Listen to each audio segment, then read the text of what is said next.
Jau senokai kaitusios aistros dėl žemės sklypo Alytaus miesto centre, naujosios ir Rūtų gatvių sankryžoje, kur statoma Statoil degalinė, apogėjų pasiekė ketvirtadienio popietę. Kaip mes nukentėsim? Gazas, dulkės ir bus, čia dar ne viskas, dar pastatys Kekšių namus, dar kentėm. O dabar jau po kantrybės, galvojam susitvarkys, galvojam čia statys ką nors nugražaus vidury miesto, Alytus, ką pastato.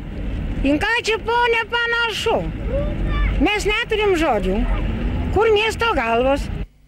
Pikete savo interesus bandė ginti ir buvęs žemės sklypo, kuriame statoma degalinė nuomininkas.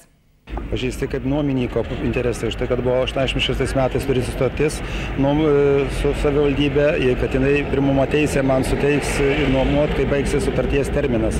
Į šį pažeidė sutartį, tuo pažeisdama civilinio kodekso straipsnį 301-302. Du kartus Stasys Berškys kreipėsi į teismą prašydamas pratęsti žemės sklypo nuomos sutartį.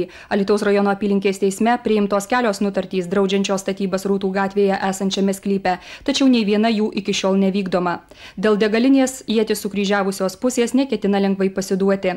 Nuskriaustasis nuomininkas ketina teisybės ieškoti aukščiausiame teisme. Nepatenkinti žmonės grasina naujų piketų. Statybininkai skuba, mat vienos dienos prastova jiems kainuotų per 25 000 litų.